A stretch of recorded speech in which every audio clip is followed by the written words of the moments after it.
These days in college football, premier teams have premier quarterbacks, and that's exactly what Desmond Ritter is. What makes him so special at quarterback? Well, I think he's the complete package. Obviously, he runs that offense really, really well. He's a seasoned, savvy, confident veteran. His teammates believe in him.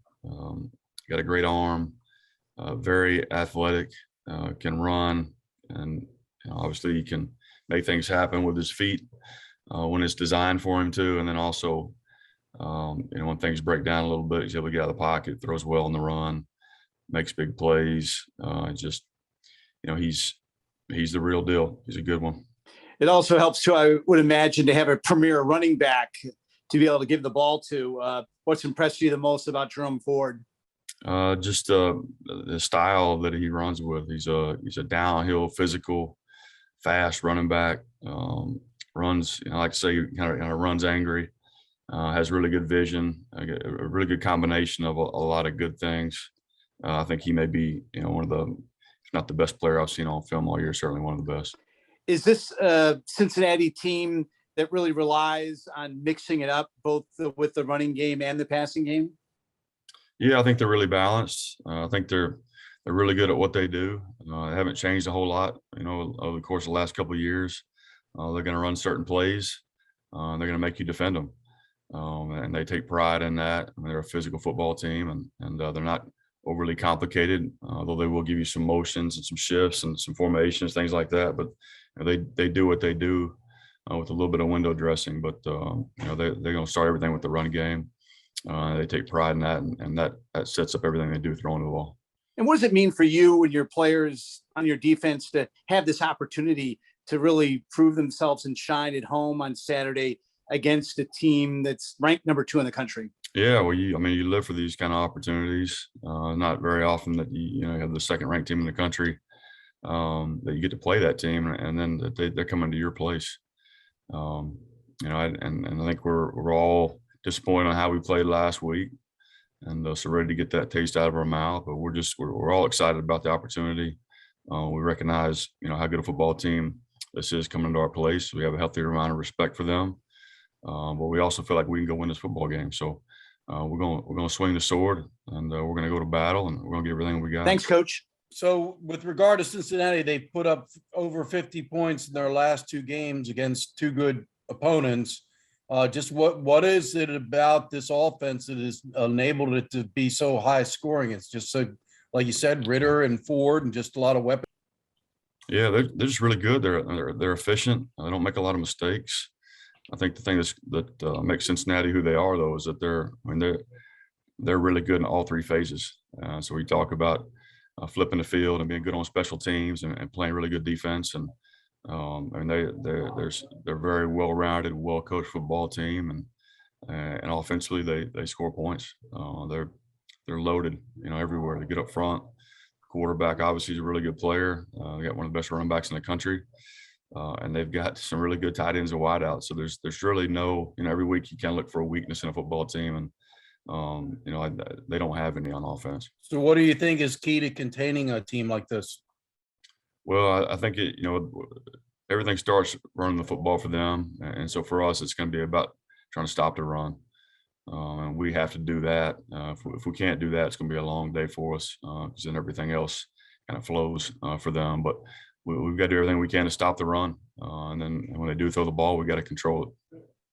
So looking back at the last week against Memphis, I think you came out in the 3 high safety look, and it obviously didn't work on the very first play because the guy got open deep.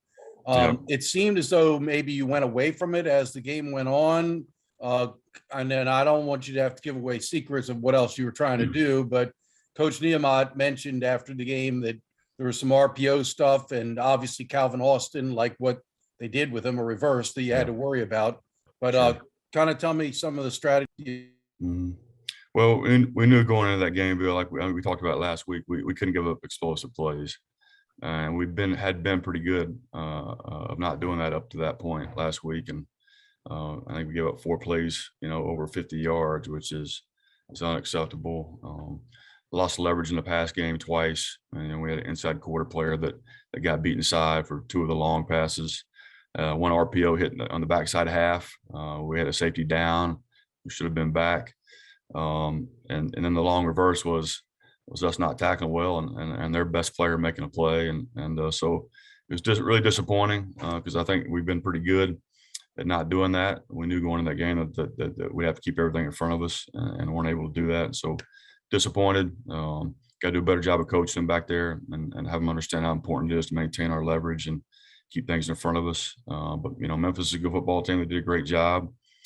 Schemed us up on a couple of things. We've got to be able to make adjustments during the course of the game and play better than we did to have a chance to win. And our guys know that around here. And we're not real happy about it. We got to get it fixed moving forward.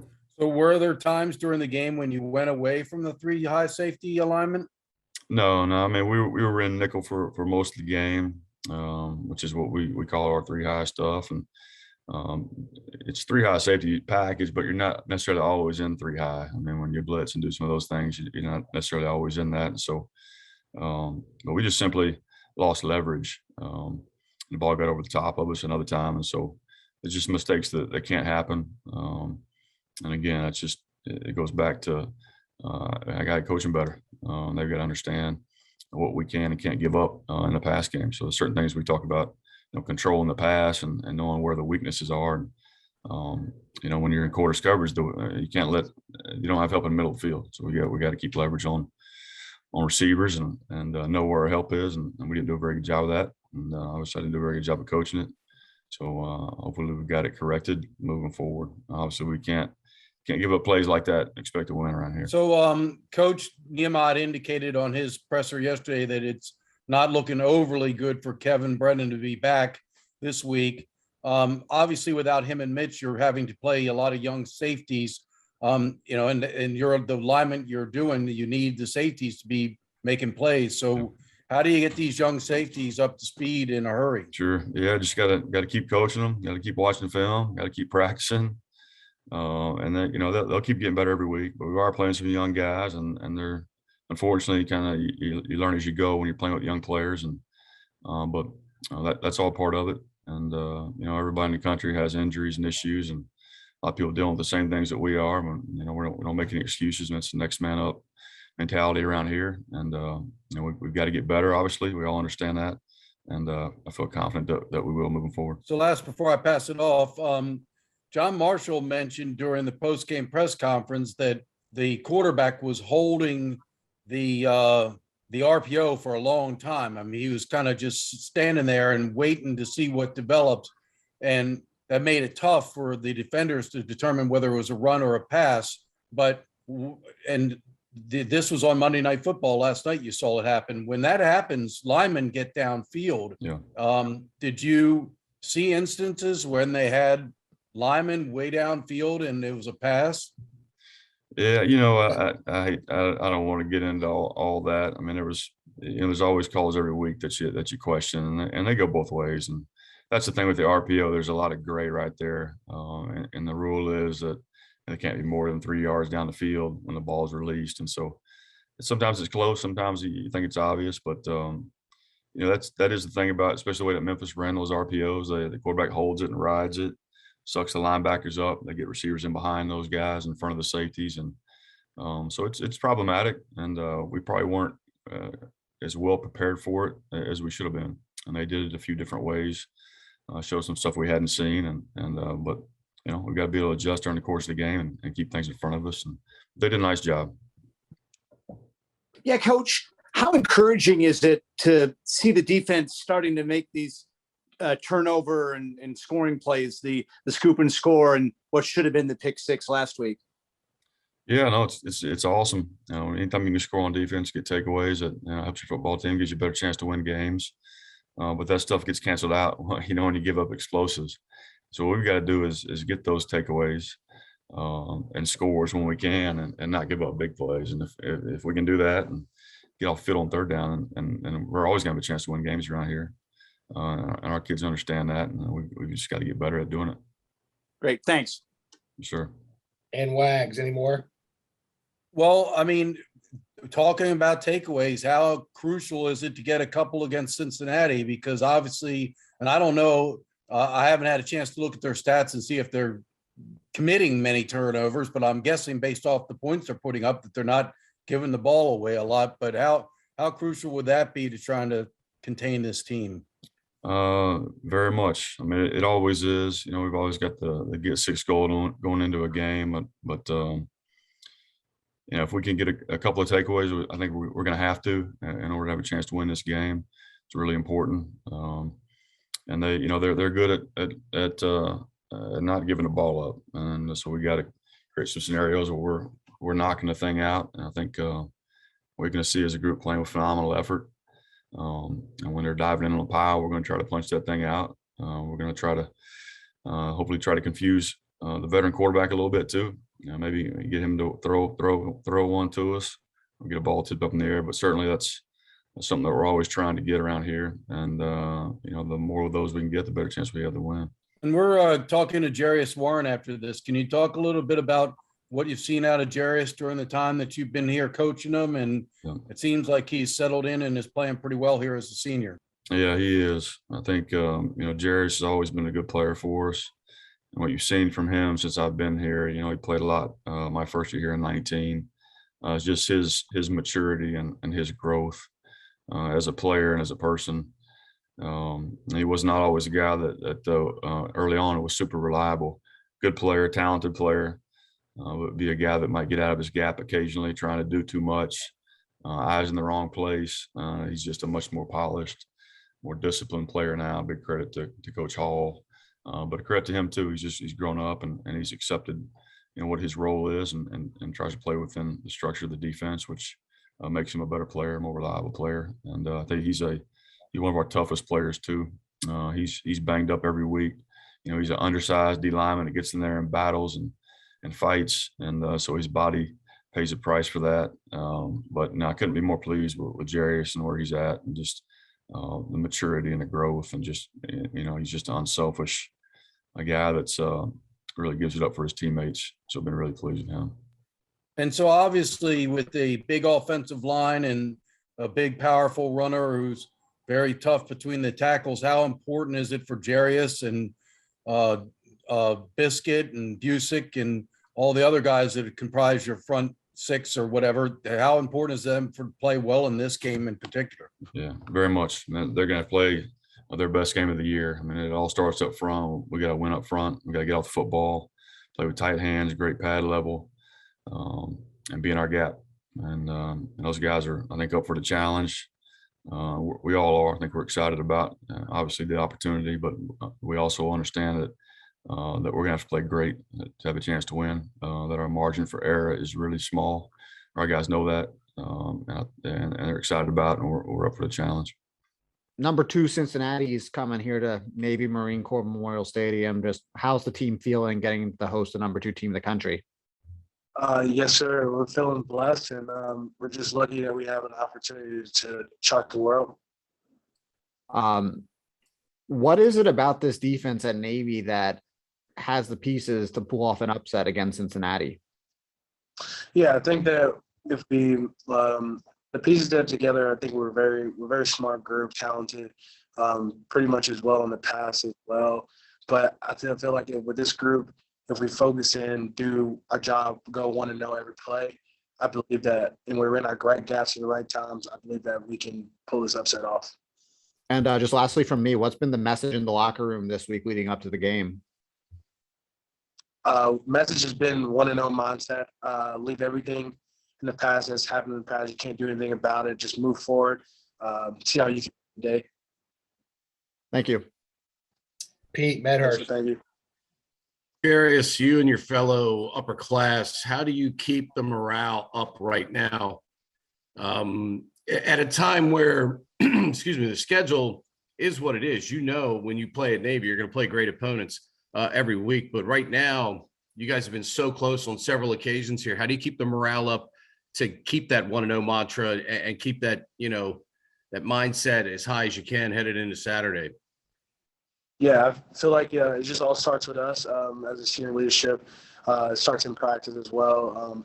Every day we come out and we try to keep the drive high, just right off the bat. We're like, hey, like everyone, it can go either way, this way, but let's prepare let's prepare like it's our last time taking the field. We try to still to everybody, and I think they're job of doing that. For a guy who in a league where you face so many spread offenses where the passers are really good, as someone that rushes the passer a lot, how frustrating it is to go against guys where the ball may be out in 2.5 or 3 seconds. And if you don't win with that initial punch, maybe you almost don't have a chance to get to these guys. How much have you had to modify technique over the years trying to adapt to these really quick passing offenses? Yeah, it's kind of tough a little bit coming from our transition rushes. We're pretty much first. Obviously, we'll take that initial step, then we have to transfer to a pass rush. But I think that we keep it going because we trust in one another, even when things are not going well, backs against the wall. We have the secondary has that trust in us, and we have that trust in secondary. Just to not do anything, not point fingers, or just play ball as it is.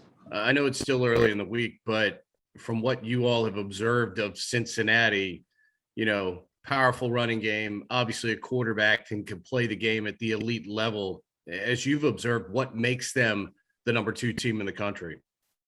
I believe from what I watched, even with the game they played this weekend, I believe what makes them the number 2 team in the country is they're so disciplined. Even you see them on defense as well. Like guys just stay home, like key eyes on their keys, burn a hole through their keys, as we would say, and just trust it. And I think that's what makes them the number 2 team in the nation. Thanks, pal. Good luck. We'll see you Saturday. Scott Wyckoff. Hey, Jerry, it's Scott Wyckoff with WBAL Radio in Baltimore. How proud of you of what Diego has accomplished, knowing that you've helped him, keeping him clean so often, that you've played a role in the great career he's had?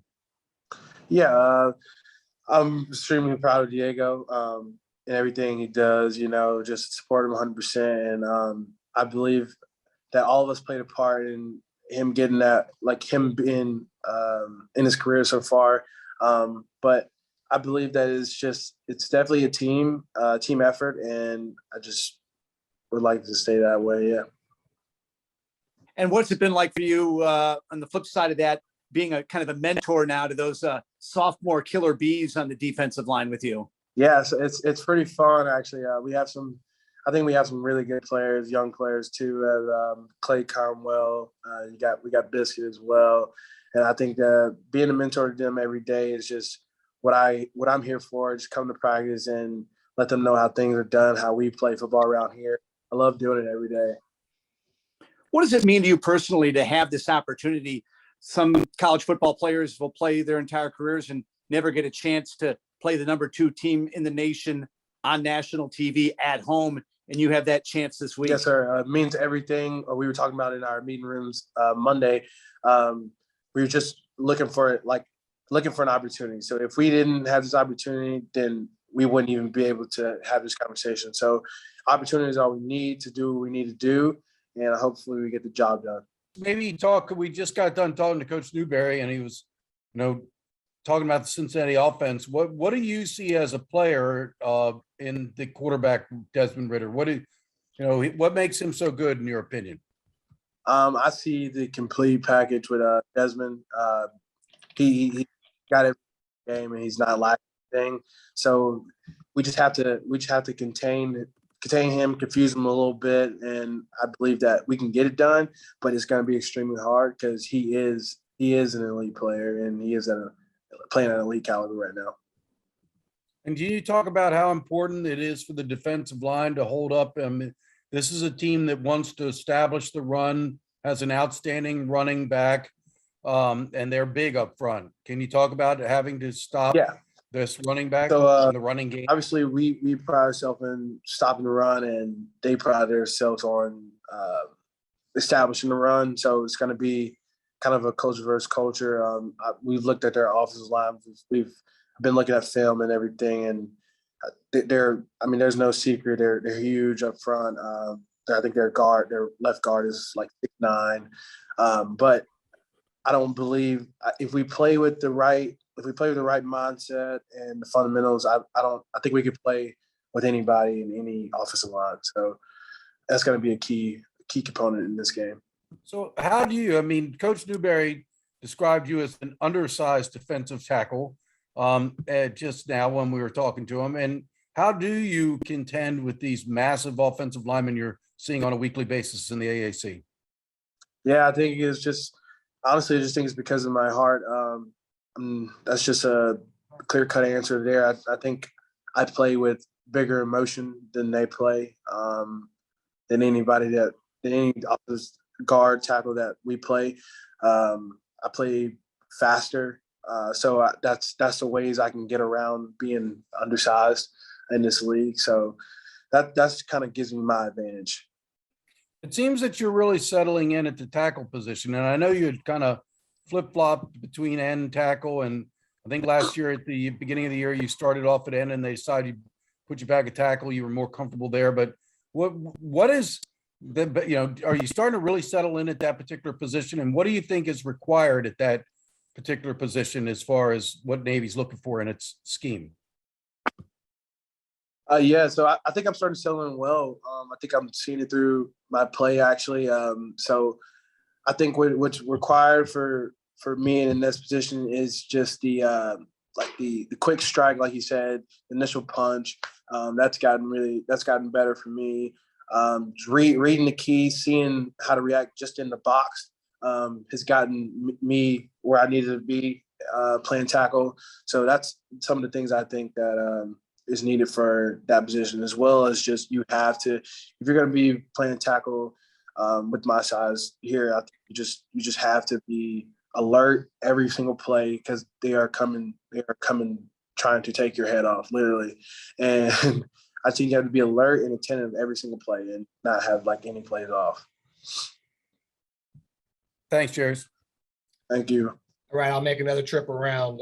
Scott Wyckoff, I'm all set. Good luck, Jarius. Thank you. Pete Medhurst. Jarius, talk about your journey for a minute here. Just, what you've been through to get to this point, what it means to you to be a senior, and obviously helping lead this football program, which has won so many games, not only during your time here, but obviously during this triple option era. Yeah, so I mean, it's been a journey. It's been a great journey to get to play football here at the Naval Academy, especially defensive line. Coming in for my sophomore year, we got new coaches, new defensive coaches, and things of that nature, and didn't really know how it was going to pan out. Didn't even know if what position I was going to be playing until I started playing tackle. But yeah, just I embrace every guy. Every guy embraces their role. They know their role and they do it to the best of their ability. I think I embrace my role and do it to the best of my ability as well. And I would do anything pretty much for the team. And I think all the guys here are just like that. And that's what makes playing here very special. How would you describe your growth, not only as a football player, but as a person, though, just through your experience here at the academy? And how much has football helped that? Yeah, so for football side, my growth here has been astronomical. So when I came in, I was kind of, a little selfish. Didn't really know where I fit in the scheme of things. I would be out of gaps, still make a play, but I would be out of gap a little bit here and there. And this year, and I've taken that to another level, just to be like where I'm supposed to be every time I'm supposed to be there. And then on the flip side, for the academy standpoint, and the leadership aspect this is pretty much the best leadership class or anything that you will ever take. Just as Coach Nehemiah told us before it started this week, you're actually in the fire. So until you get in here, you just don't know anything. So to be the man in here in the arena pretty much is just a humbling experience. I mean, obviously you've played alongside a couple different nose guards. How do you like playing next to Biscuit? And I mean, do you feel like you guys work well together? Because obviously, it's important for you guys to be a tandem. Yes, sir.